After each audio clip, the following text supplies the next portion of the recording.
It's just almost 11, and I think we can get started.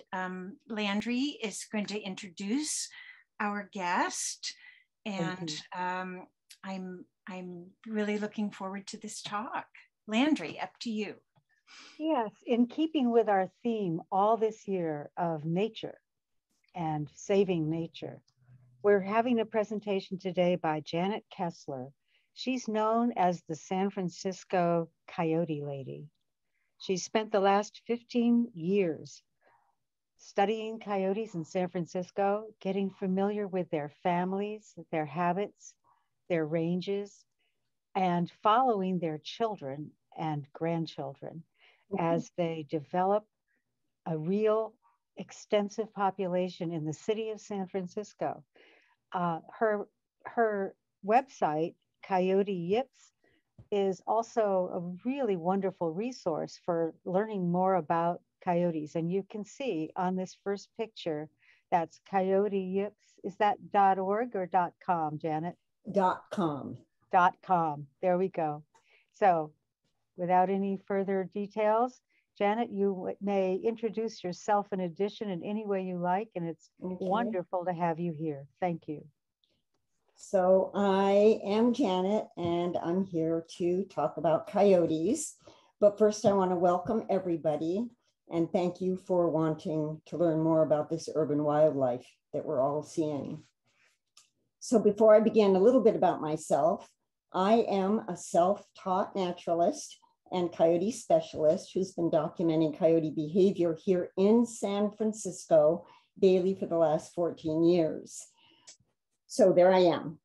More specifically, then, I look at their individual behaviors, their family life, and their behaviors around pets and people.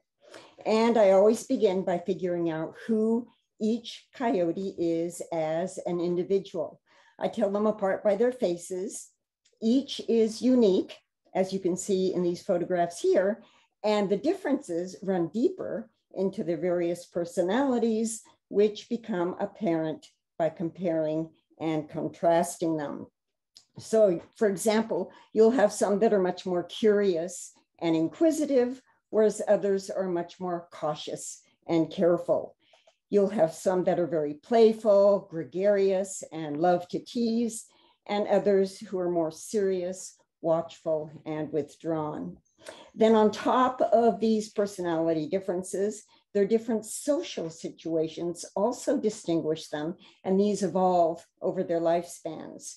So they all begin as pups with siblings in families on territories in highly social situations. And then most move on to becoming interloping loners without territories and without social networks. So it's a complete change for them. Eventually, most find mates and become parents and defenders of their own turfs. And then at some point, they get old and they lose their mates and they leave or lose their territories. So each situation engenders different behaviors, all of which go to define who the coyotes are and to differentiate them. Then in addition to their behaviors, I do look at their population dynamics, which includes mapping their territories and their dispersals here in San Francisco. And then to confirm my findings, I collect scat for DNA analysis at UC Davis, where I am collaborating in a citywide population study. So that's how I do what I do. And now we'll move further into the coyotes, where I will be using my own firsthand observations and my own maps, photos, and videos of those observations to show you rather than just tell you about them. So we're going to cover three main points: their population structure and distribution here in San Francisco, their family life, and then stewardship and guidelines for coexistence. In my talk, there will be 79 slides, some with multiple images, as you see on this slide here, which are numbered at the upper right-hand corner of your screen, so you'll always know where we are. And each of these 3 topics then will be listed at the left-hand side, upper left-hand of your screen, and there will be about 25 slides in each of them. So I will begin with population. Where in the world do coyotes live? They live only here in America. They are native only to the Americas. Since the 1750s, they've expanded their range to all of North America, where now they inhabit every state except Hawaii. And they've been able to do so over the last 200 years, in part because we exterminated their main predator, the wolf, by killing it outright and by removing its woodland habitat and replacing it with vast expanses of our own farmland. There are 19 subspecies of coyotes, running from this 35 to 55 pound eastern coyote. We do not have this coyote in this area. This coyote inhabits the eastern coast of the US, to this 19 pound minuscule coyote found in Florida, which sometimes, though rarely, can be melanistic or black, but I wanted to show you the coloring, an unusual coloring for the coyotes, to our very own little western coyote, weighing between 25 and 35 pounds and averaging about 30 pounds in this area. Just during the last 20 years, coyotes have moved more and more into cities and urban areas where they claim territories in parks and open spaces, and even in some of the neighborhoods. Habitat is chosen for its safety and protective cover, and for food and water availability. So there's enough food for coyotes in cities. They are known as opportunistic eaters, meaning that they can eat almost anything. They prefer rodents, such as squirrels and gophers, but they also eat mesopredators, amphibians, lizards, insects, fruit, birds, snails, and more. And they eat carrion or roadkill, which helps clean up the environment and help prevent the spread of diseases. Garbage is usually only a small part of their diet, as seen in scat studies. They prefer natural foods. However, they can learn to like our foods from our feeding them and from our leaving out food. So it's not a good idea to do these things. And hey, don't let your cat roam free. Coyotes are superb opportunists, and they will grab a roaming cat opportunistically if one is there to grab. Though I know a number of coyotes who actually run from cats. So every coyote is absolutely different. So continuing then with their population and using San Francisco as an example, coyotes are not wandering around haphazardly nor multiplying wildly as some people think. And here's a rough map I've created based on my own visual recognition of individual coyotes, showing how the population is divided and situated into discrete family units on distinct territories with fairly exact borders. Only one coyote family and no other coyotes appear on any of those territories, except an occasional interloper. So families trek routinely through their areas, which include the surrounding neighborhoods, as they visit and, among other things, mark their territories in order to keep other coyotes out. Rarely you might see an outsider passing through as quickly and inconspicuously as possible. And here is a dispersing youngster on the right being repulsed by a territorial owner on the left. So the alpha parents of a family then own their vast territory and all the resources on that territory, and they keep other coyotes out. This is what their territoriality is about. This limits the population in any given area to that one family. Territories I've worked out in San Francisco run between 1.5 and 2.5 square miles, which is smaller than in the wild, where they can be almost double that, or more than double that, in fact.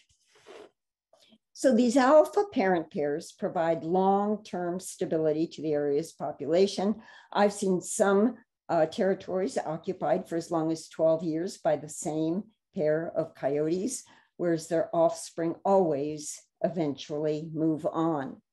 Most offspring disappear forever from my radar. Either they're killed during dispersal or they move south and out of the city.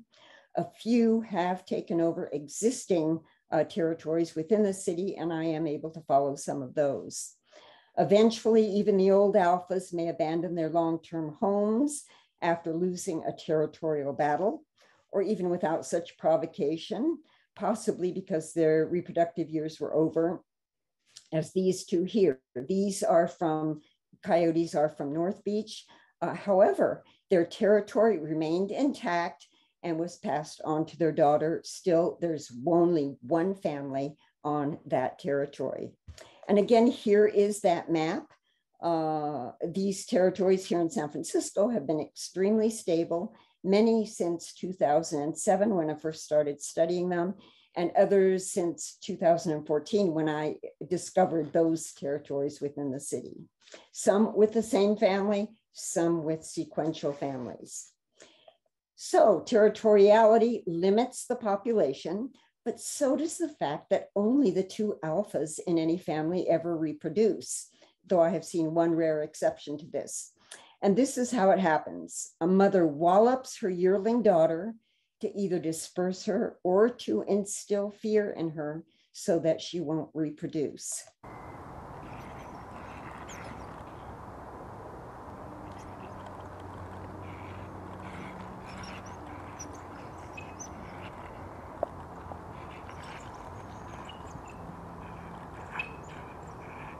So as you see, their interactions are very intense.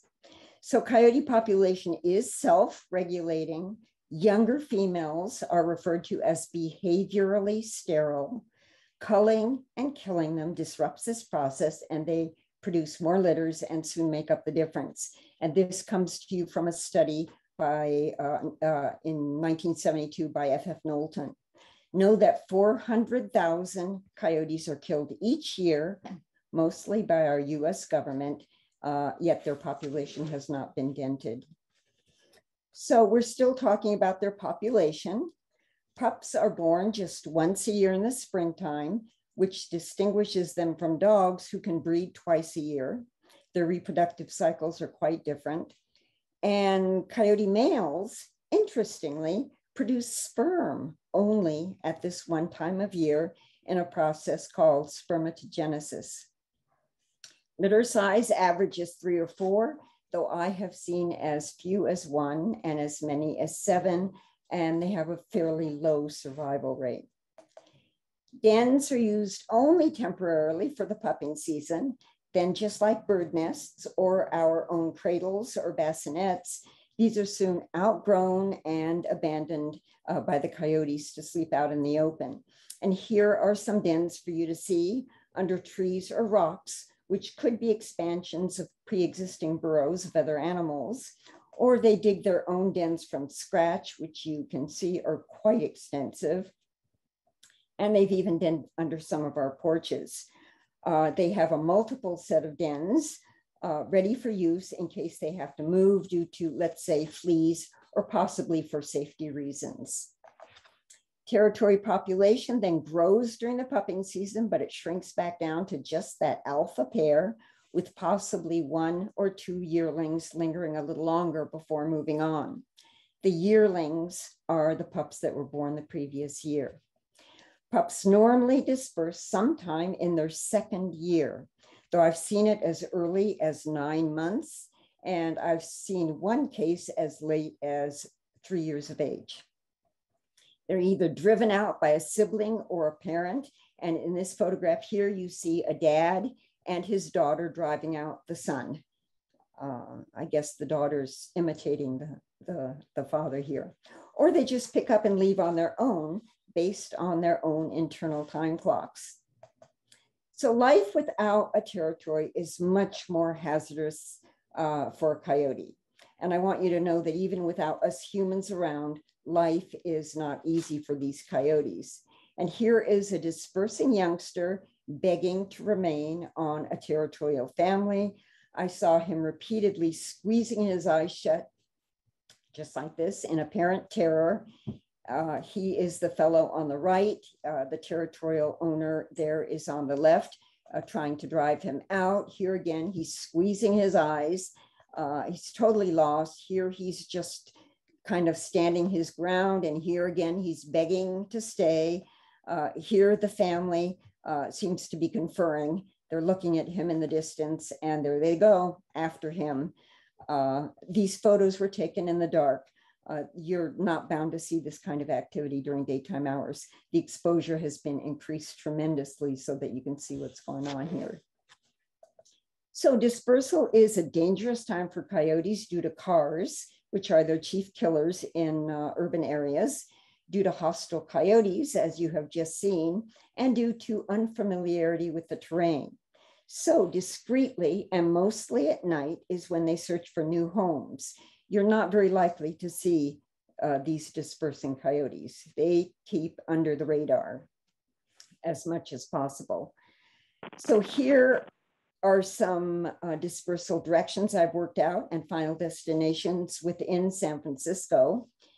In their quest for new homes, a few might fight for a territory within the city where they detect weak alphas. And this happened in the Presidio 2 years ago. And a lucky coyote just might find a vacated niche within the city, as happened 6 years ago at Bernal Heights. However, most seem to move south and out of the city, as noted by the Presidio ecologists. This next map details one coyote's months of crisscrossing in search of a territory, even out of the city and back. And this next map, her journeys end in the Presidio. Note, there is no more wandering around. She found her niche, she sticks to it, and she keeps other coyotes out. So those last two maps are from the Presidio. Of 15 coyotes tagged and collared there over a 3-year span, all were killed by cars except one. So that is a 93.3% death rate. I don't know if the tags or collars were involved in those deaths, but I do want you to know that my simple observations, as you're seeing in this presentation, yield much more information than simple pings from collars. So those collars are gadgets. They're cumbersome, they're in the way, they cause infections, and they alter outcomes in lives, which we will see in a minute, besides being expensive. So moving on, few people think about this, but coyotes get old. They get hard of hearing, they get hard of seeing, arthritic and tired. Life becomes much more difficult as they age. I tend to see them less often as they get older. Sadly, not many live to be a ripe old age. Their natural lifespan in captivity is about 14 to 16 years, but in reality, in the wild, I'm told, they live only 3 to 5 years. In the San Francisco urban area, I've known several who reached 12 or almost 12 years of age. I have known none that reached, who lived longer than that. But many more are killed by cars at 4, 5, 6, 7 years of age. Regarding disease and injury, I've not seen mange or rabies here, but I've seen a variety of parasites and diarrhea. I've seen wounds from hunting, and I've seen wounds from territorial battles, and that's what you're seeing right here. And I've seen lots and lots of limping due to having been chased by dogs. And I've picked up a coyote who had died of massive rat poisoning. That's another issue. In fact, rat poison is behind most mange. It weakens their immune systems. So let's get away from generalities for a moment and talk about life cycle in an individual family from West Portal, the West Portal neighborhood here in San Francisco. So here are the alphas, and you see Hunter, the male on the left, and the female to the right. And I'll give you a short rundown of their stories. And this is their territory in West Portal in San Francisco. But Hunter actually began his life in North Beach, and we're going to follow him for just a second. He was one of 4 surviving pups out of 7. It was a huge litter, born 4 years ago in 2017 in North Beach. Hunter is the little guy to the left and encircled by his siblings. And here are some photos of them growing up. Pups fill their time with play. It builds interactive skills. And since coyotes are so social, this is how they learn in addition to imitating their parents.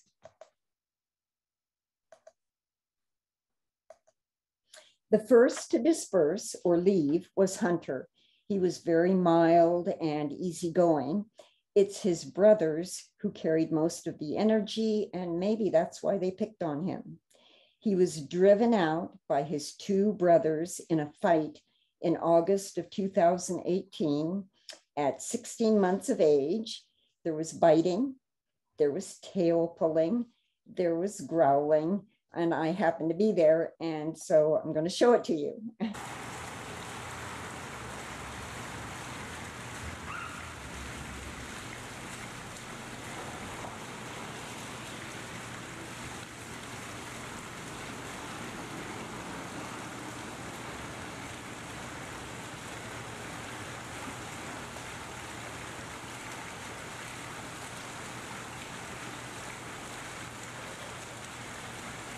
So pretty intense. And here he's looking back at the brothers he grew up with, knowing that he had to go. So I'm often unable to follow their dispersals, but I have been able to follow all four of these siblings. They each branched out and became the alpha of his or her own vast territory, displacing coyotes who previously lived on those territories or taking over vacated niches. And here are their general directions from North Beach without all that crisscrossing that I showed you earlier. One went to the Presidio, one went to West Portal, and that is Hunter, who we're following. One went to Land's End, spending some time in that part of the city there. And one left, but then returned to North Beach, where she now is the alpha, her parents having vacated that area. So these stars show their final destinations and the domains they own within the city. So continuing now with Hunter, Hunter at first made his way to Bernal Hill, where he was immediately welcomed by Scout, who had been a loner for 3 years. Note that here they're teasing, here they're cuddling, lots of warmth. Here there's just showing affection for each other. They clicked and formed a tight bond, showing amazing camaraderie and care for each other. Coyotes mate for life. Female coyotes choose their mates based on compatibility. I thought they were going to be walking into the sunset together, but that was not to be, because another tough little dispersing female intruder appeared, whose radio collar served as armor, giving her an advantage in a territorial fight. Scout was driven out and Hunter fled. They had been companions for only half a year. 6 months later, Scout returned when this gal found greener pastures elsewhere, but Hunter didn't return. Where was he? I eventually found him in the West Portal neighborhood, paired up now with Mouse, who herself had just been through a tragic and harrowing story of her own. Mouse and her previous mate had just lost their entire new litter when someone sealed up the porch where the den was. They had attempted, they thought they would be excluding the coyotes before the pups were born, but they did it after the pups were born. The pups did not survive. And I don't know what happened to that mate. He disappeared, and he may have done so because there were no youngsters for him to look after. His job had been to guard those youngsters, and he had failed. So the next season, which was last year, Hunter and Mouse had their first litter of 3 pups in someone's backyard. I never saw the pups. Here is Hunter guarding the front lawn, which he only ever did during the midnight hours. He was never out there during the daytime. And here they can be seen at dusk and dawn walking to and from their denning area. Some people loved them and some people did not. So this year there were 3 more pups born, and I want to show you how large a family can get.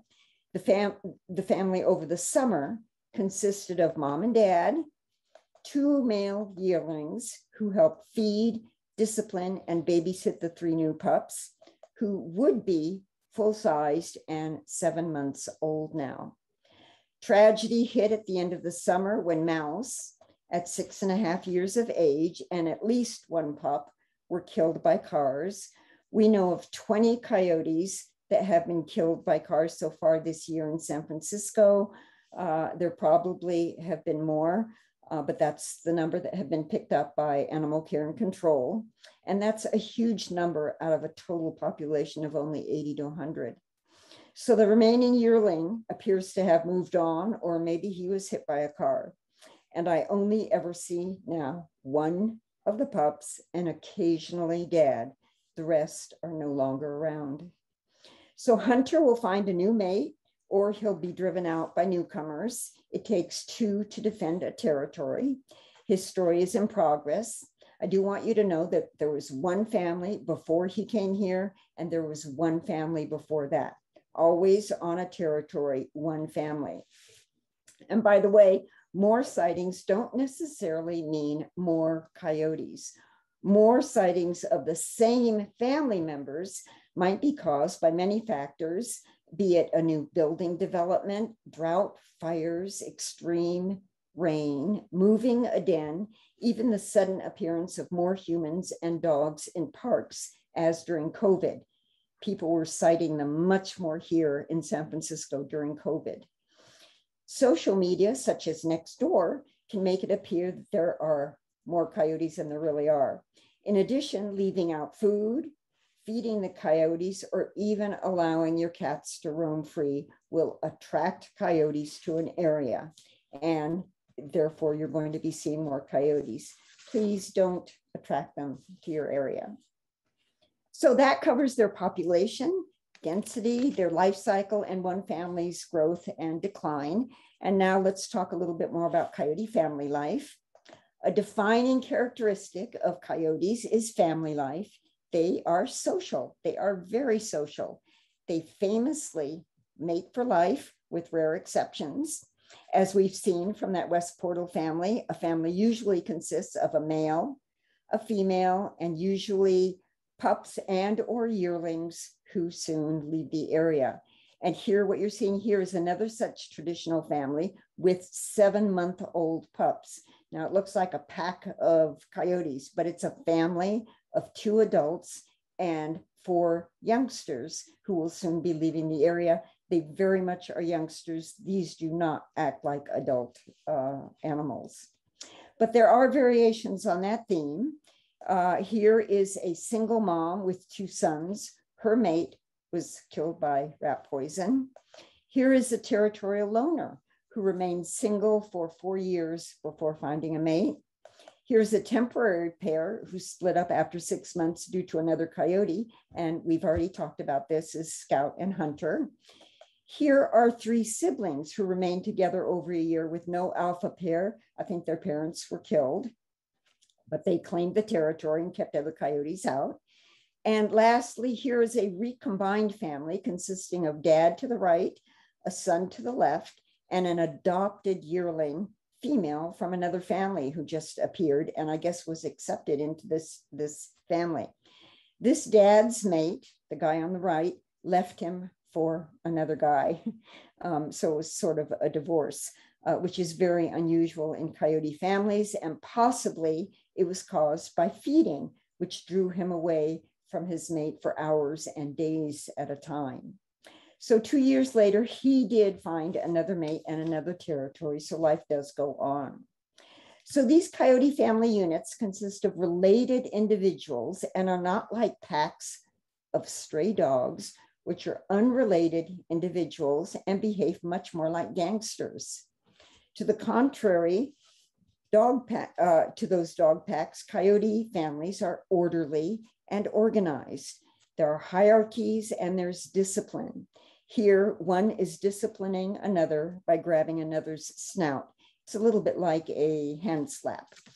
In fact, even their days are somewhat organized. After sleeping during the day, very often in separate locations, their activity generally begins in the evening at their rendezvous, which is a nightly event where they meet and greet and interact. There can be lots of excitement and squealing.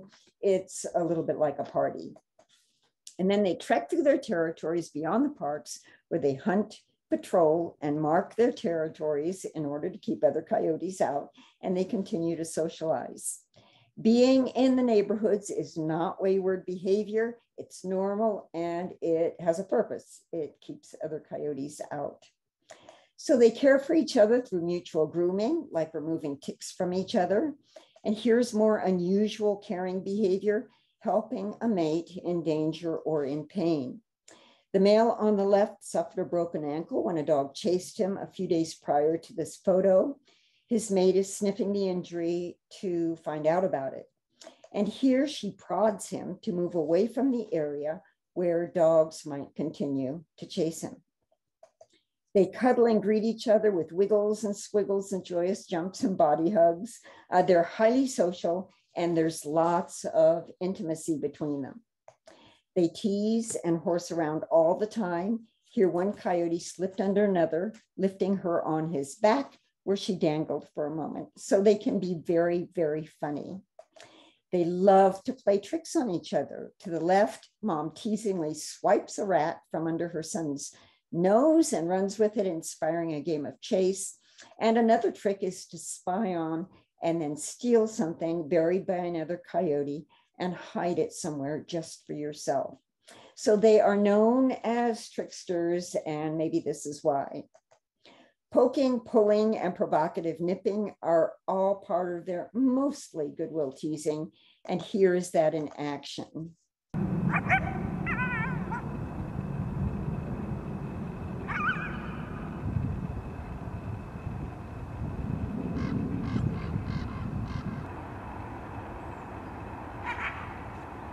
So there's lots of excitement when they play. They love a three-way tug of war. And as they run around rambunctiously together, they'll leap over each other and even onto each other in their excitement. Even older adult parents love to play like pups. This is their quality time and it reaffirms their bonds. Here dad teasingly twists and turns, inciting mom to react. And here he jokingly and affectionately pinches her leg as they run along together. Her smile shows just how much fun she's having. These are coyote parents with a new litter tucked into the bushes about 200 yards away. Hop on pop, dad is important in coyote families. Both parents raise the young. This is very uncommon in the mammal world, but it happens to, it's common in the bird world. But coyotes, both parents raise the youngsters. At times there's friction in families, just like in our own. Here are two brothers who used to be very best buddies and now they're squabbling. One or both will soon disperse because antagonistic behavior is not tolerated for long. Coyotes can act rejected and sad when they're taunted or excluded or shunned. Their feelings can be very intense, as we've seen, and they're very obvious when you're watching them. So the rest of this section now is going to be about communication behavior. Communication, of course, is another way of interacting, and we are still talking about a coyote family life. Coyotes communicate constantly through eye contact. They are always aware of each other's moods and intentions. Most of their communication is silent like this through body language. The flip side is that facing away purposefully blocks out communication from a taunting sibling, something we might do, cover our ears if our sibling is bothering us too much, right? So communication includes sounds. When they are noisy, they are very noisy. And I'm going to give you 3 examples here, beginning with family howls. Coyotes respond to sirens, which I've cut out in this particular video to shorten it, possibly to express their family unity and their territorial separateness from neighboring coyotes. So this particular howling session, you'll see, will segue into that exciting rendezvous I told you about.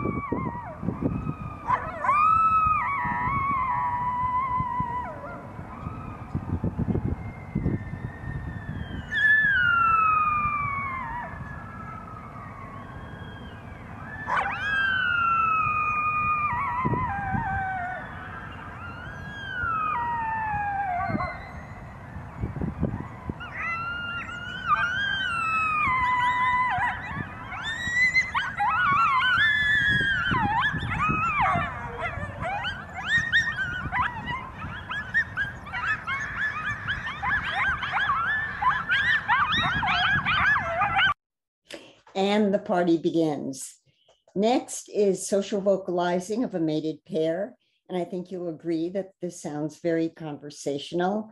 Possibly they're conveying their locations, how they're doing, and maybe that it's time for the evening get together. This is the female.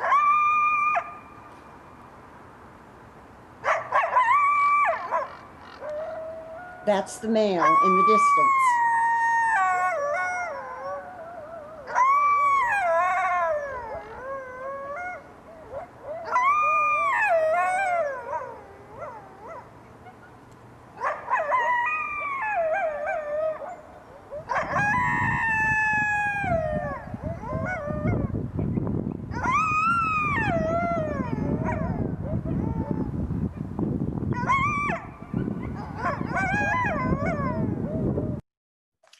Lastly, I'll show you distressed howling after having been chased by a dog. Coyotes hate to be chased by dogs. She's upset, she's venting, and she's letting the world know how she feels. This kind of venting can go on for over half an hour. I'd like you to notice that this one is more barky and raspy than the last ones you heard.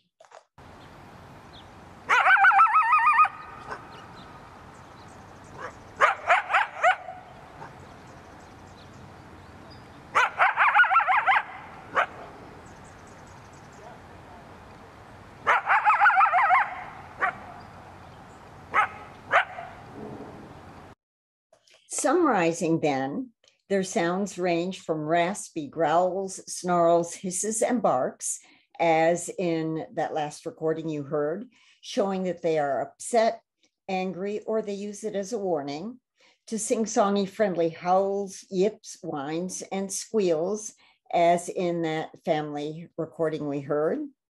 Use of lips and tongues allow modulations, as you heard in that conversational howling session.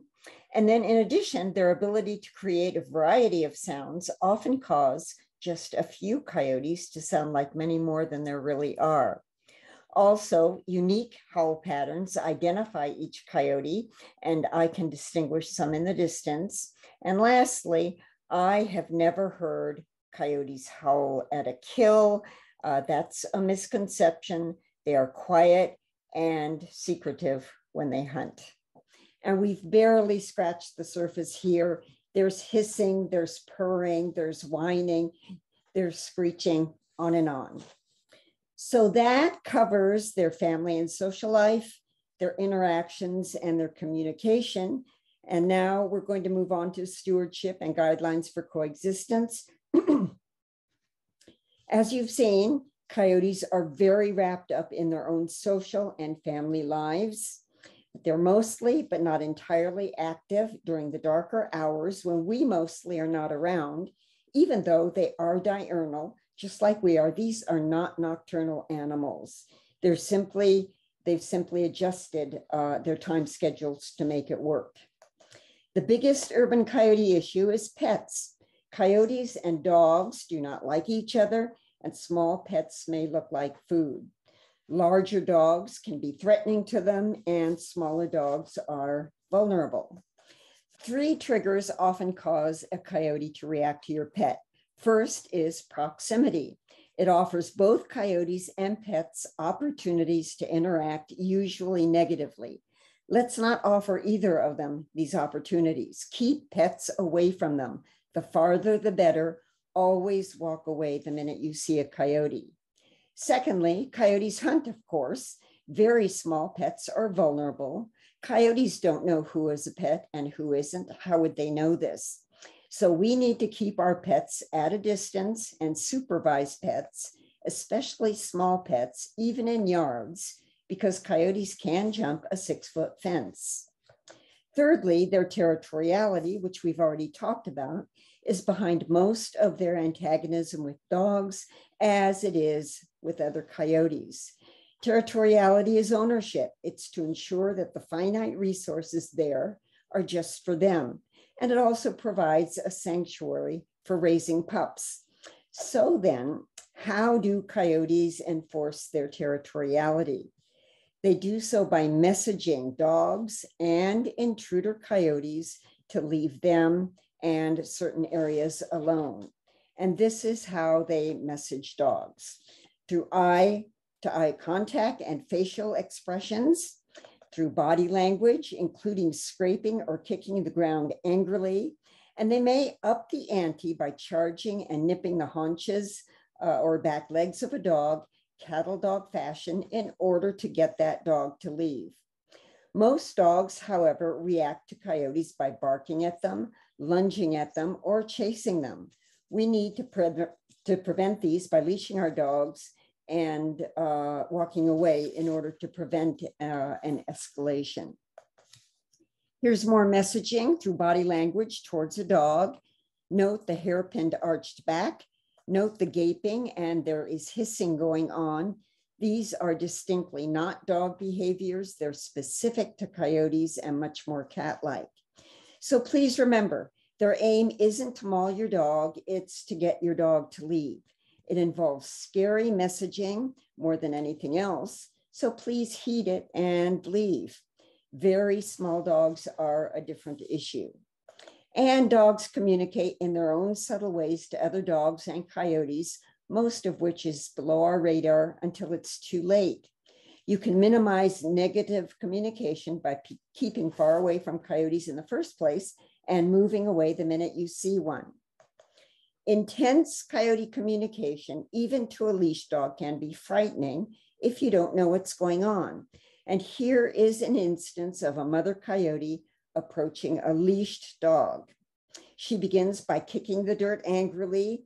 Then you'll see messaging and escorting behavior, and you'll hear that raspy bark.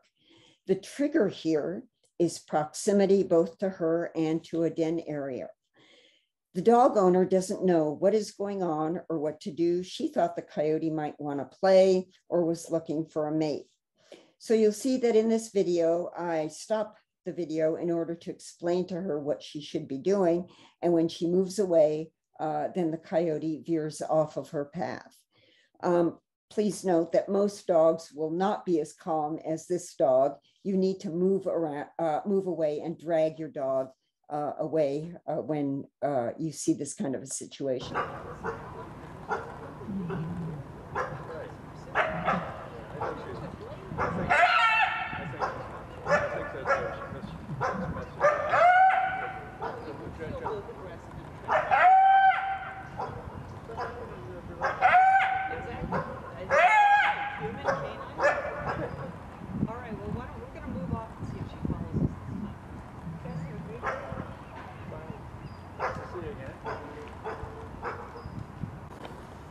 Now she's following them.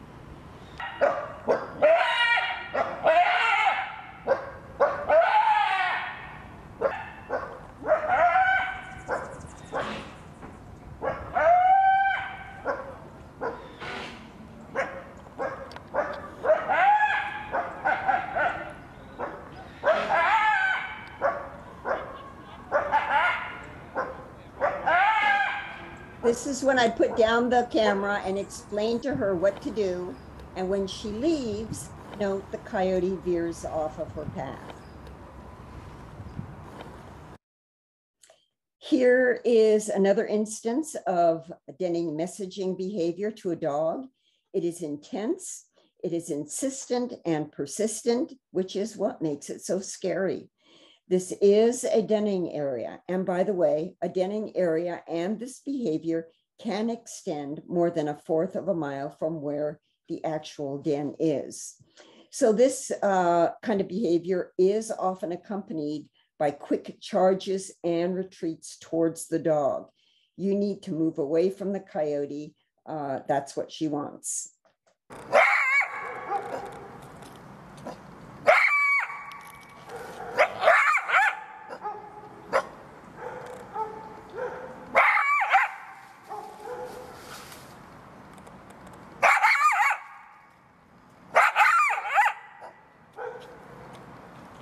Anyway, that's enough of that. She is very angry.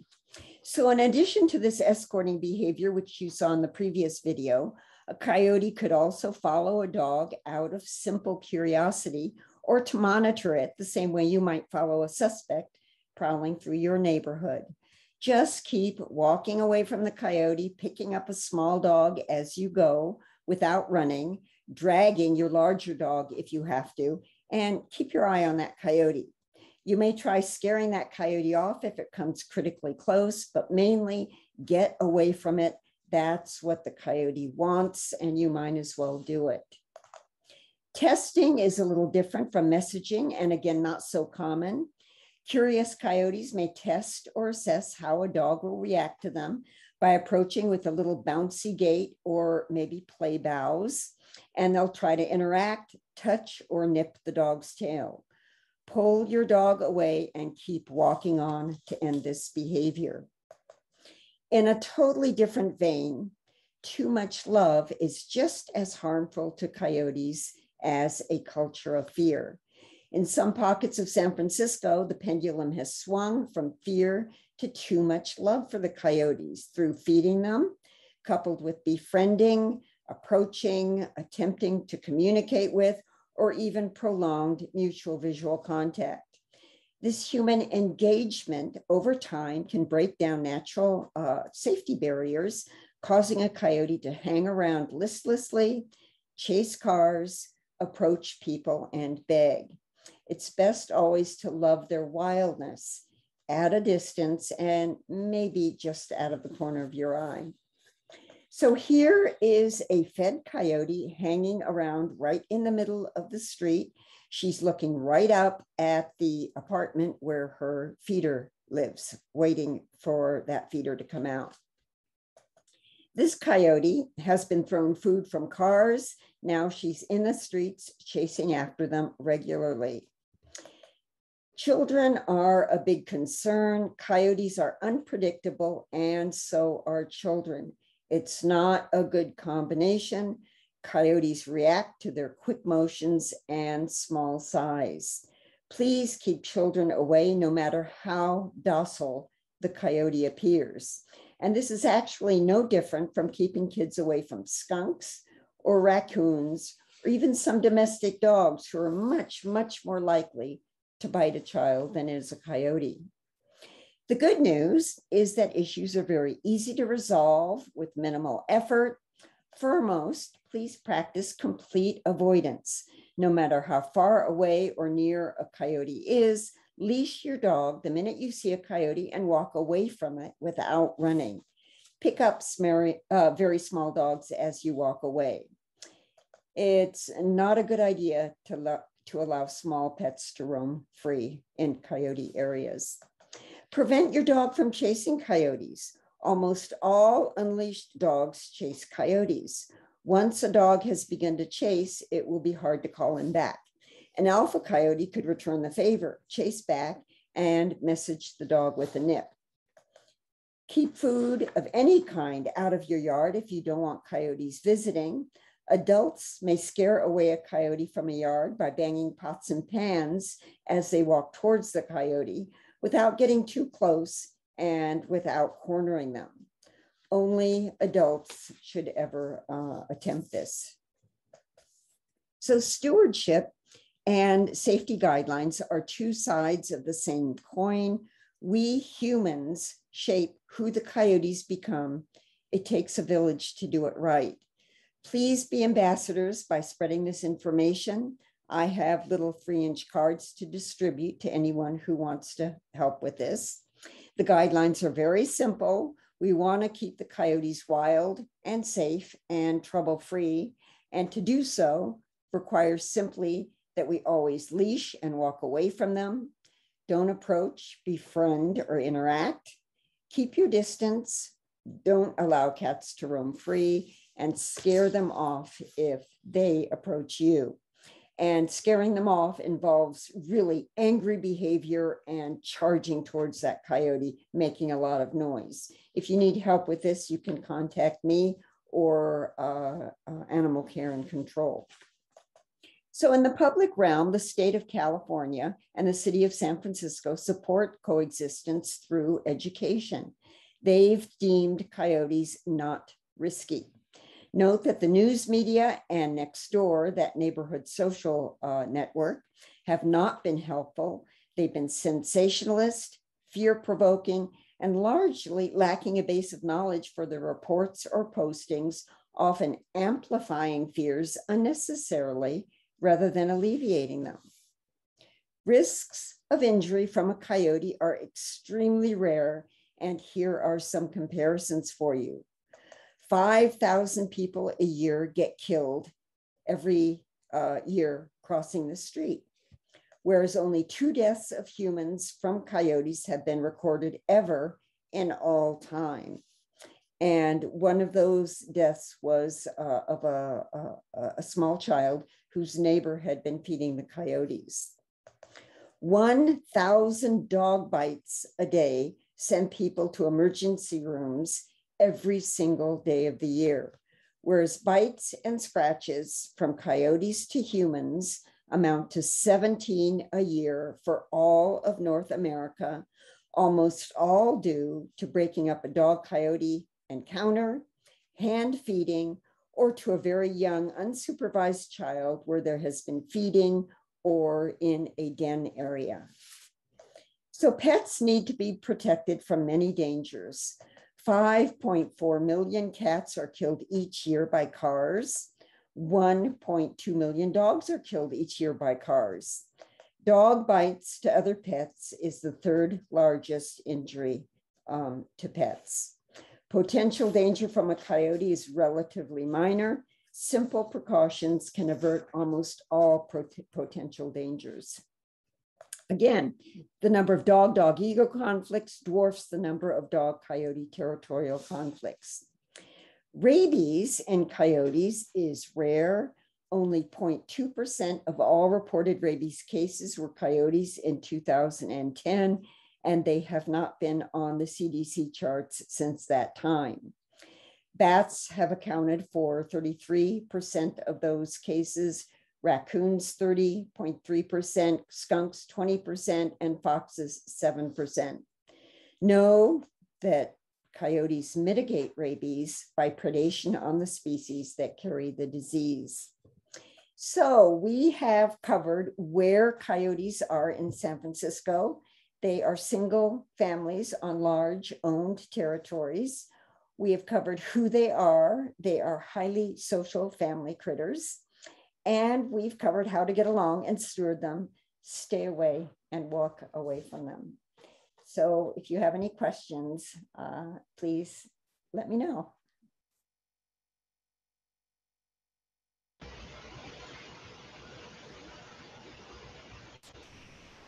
Wow, Janet, that was absolutely stunning. Your photos and your video footage, just unbelievable. What an amazing presentation. There was one question in the chat. Fong, do you want to ask it yourself? Oh, okay.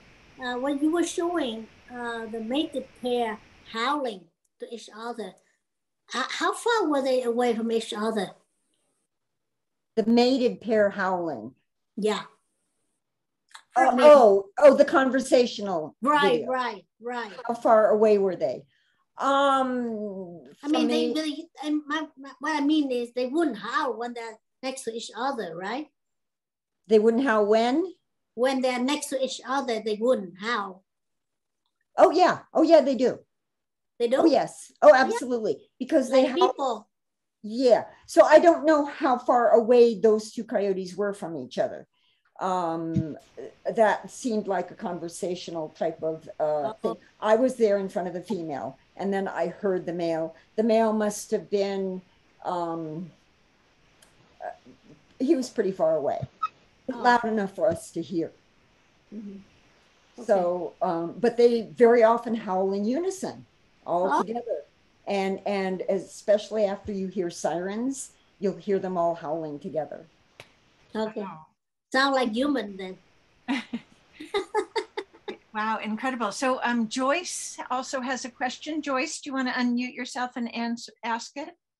Yeah, I am often sitting on the ground in my front yard, and for the first time in 30 years, I've lived in this house. The first time this week, I saw a coyote during the day right in front of my house. And I've read that they can sometimes attack an adult if that adult is small, which I am, and on the ground. And I wonder what should I do, because I'm not as fast as I used to be and not as strong, and but I need to be on the ground sometimes to weed and to work in my garden.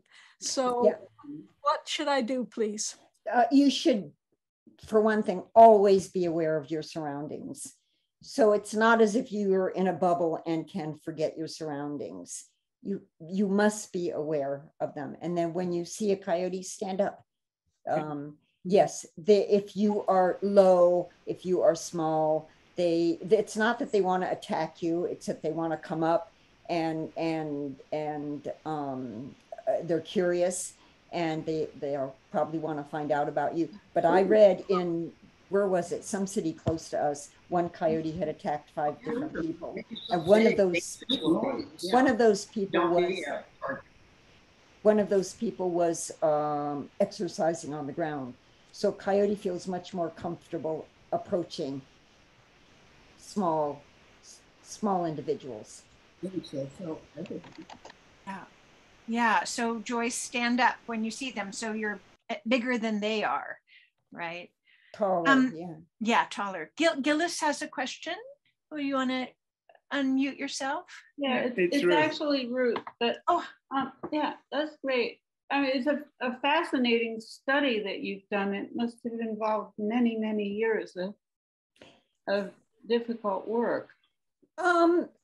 If you're fascinated by what you're doing, it's very enjoyable. Just watching and finding out what is going on. So yeah, I've been doing this for almost 15 years now. Right. So what I was wondering was, presumably similar observations aren't available in the wild, but I'm wondering what you know about potential differences between the coyote behavior in urban areas and in the wilderness. And also in sort of the same vein that clearly there's a really high death rate in the urban areas, and that might also markedly behave their reproductive behavior. In the wild, they only live 3 to 5 years. In the city, I have seen some that reach the age of 12 years of age. So there are, I guess, advantages and disadvantages to living in both places. They have bullets to deal with in the wild and predators. In the city, they have cars to deal with, and each other. So territories are small, they have to deal with each other. And as you see, their interactions are very intense. As for the difference of in their behavior between the wild and the urban area, I only study coyotes here in San Francisco. So I do not really know their wild behavior, except I've been told they are much more evasive of humans. So they are not used to seeing us here in the city. You have a family that has youngsters and get very used to seeing humans at a very early age. and they'll start ignoring humans. Like humans aren't hurting them. We're like cows that are standing around. But in the wild, they see a human and they'll split. They're not going to let you get anywhere close to them. That's about all I can tell you about the difference. Wow. Bonnie, your hand is up. You have a question? Yes, thank you. Jane Goodall's cousin. What piqued your interest to do this? I guess I have always been interested in animals. I actually grew up in South America, and I've always watched animals. Wolves actually were one of my first loves. And then here I'm in San Francisco, and coyotes appeared in the area, and I just started watching them. And I guess I met my first coyote up on Twin Peaks in 2007. I was walking my dog at dawn, and I'm one of these people who doesn't fear wildlife. So I saw this little coyote. Is that a coyote? And I had my dog, and I stopped and I watched. And this little coyote jumped up and down, ran this way, ran that way, showed extreme intelligence, showed extreme personality, showed an interest in a species outside of her own that you don't normally see in wild animals. Normally they're like, oh, there's a human, I'm getting away from it. But this coyote sat down and watched. And so we sat down. I'd never seen a coyote before. So we sat down and watched, and we watched each other. And the coyote occasionally would get up and jump and go this way and that way, and then do little jumps of excitement in the air. And it was obviously taking in what he was seeing about us as individuals. That's what started it. That's wonderful. Landry has asked in the chat, she says, we are hearing howls at about 12:30 at night, almost every night. Does this mean one family? It would be, well, if you're hearing them from two locations, it could be a back and forth thing, but normally it's one family. When you hear, so here in San Francisco, if I hear them in one neighborhood, it's one family. They're all howling together. And it sounds like many more than there are. Okay, and Gillis or Ruth says, if the coyotes live so much longer in San Francisco, is the expulsion behavior less prevalent in the wild?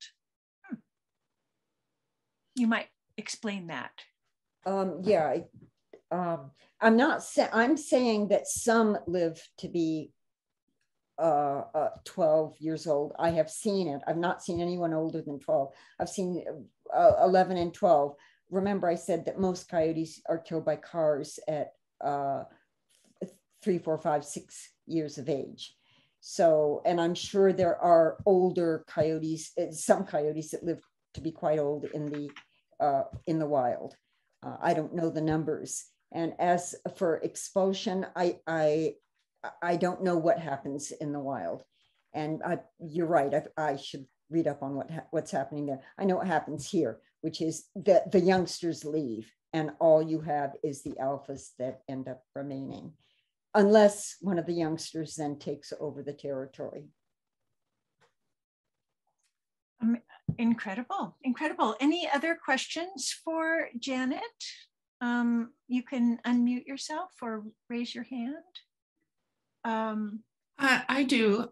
Janet, so in this area, it's common for, and in San Francisco too, I understand, for coyotes to track people. So they follow. And so but I get the sense that they're not really going to attack, but more making sure that you move through their property or just keeping track of you. Is that the case, or should you be alarmed if it's following you? No, you shouldn't be alarmed. I would not use the word track. Following is something they do.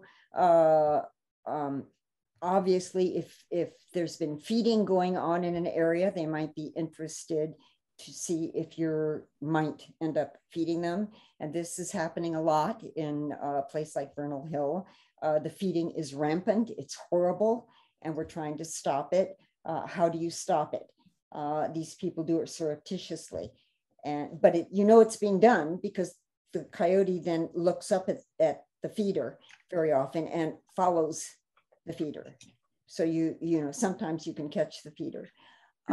Mostly if they follow, it's benign, and they'll follow, or they're just going in the same direction as you. They're not really following. I've watched coyotes in like Glen Canyon, where somebody comes up to me and said that coyote's following me, and the coyote absolutely was not following. He was going in that same direction as that person, but they're not going to attack a human.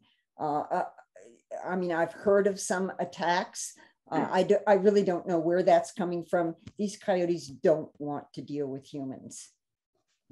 So when they're following, it's just keep walking away. If you want, you can pick up a little stone, heave it angrily. Heaving it wasn't going to do anything. Heave it angrily at their legs. Don't hit them, but let them know, hey, you're not going to put up with this. Get out of here. And you have to be strong. You can't just go shoo. That's not going to work. And yeah, stay in command of your space. Barbara, question? I have a question. We live at the top of a hill next to open space, which is all flat and green now. And we often see a coyote behind our 6-foot fence hunting for gophers, and we're very happy. I have never been afraid of being out there while this coyote walks back and forth hunting. Should I be going in the house? No. Okay. No. You're perfectly fine. No, we love to see that coyote because it's terrible. It's fun. It's fun. They're very pretty. Yeah. And then you're seeing them hunting, but then if you ever see two interact, you'll start seeing the relationships come alive. And yeah, they're lots of fun. Yeah. Thank you. Thank you. Absolutely fantastic. Any further questions? I don't want to keep Janet too long, but this has been such a rich, rich program. And again, your photography, oh my goodness, they're just so beautiful. And seeing the different faces, I just want to comment about El Cerrito and about next door, as you mentioned, that there's constantly sightings.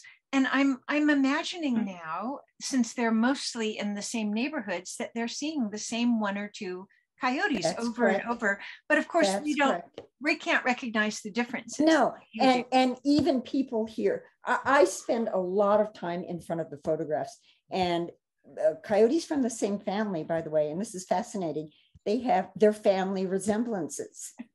So within a family, it's even harder to tease the differences apart. And I have to stare at a photograph and keep looking at it until I find, oh, okay, now I can tell you apart. It takes a long time. And the way I explain this to people is we've been told, this isn't true, but we've been told all babies look alike. Well, all pups coyote pups kind of look alike until you get to know them. Absolutely fantastic. So again, Janet's website has so many fantastic resources and stories and photos, and it is coyoteyips.com, yips with 2 P's. I've put it in the chat, and it's also right here on the screen right now. And we've recorded this program, and I'm going to put it on our Garden Club YouTube channel. So if you want to watch it again and see some of those wonderful videos again, it will be there. If there's no final question for Janet, I say we give her a fantastic round of applause. There are lots of compliments in the chat, and we just thank you so much. That was just an amazing education and beautiful, just beautiful. Well, I wish you would come over to El Cerrito and spend some time photographing ours and then expand. I wish I had time. You know, I don't even get to all of them here in San Francisco. So as I've said, I do this alone. I'm not part of a group except for the DNA study. So if I can recruit more people, but who has the time? It takes time. Wow. Your night photography and all of that, absolutely stunning. So we thank you so much, Janet, and you've just done fantastic work. Thank you. And we loved having you. So thank you very much. Bye. We'll let you go. Thank you.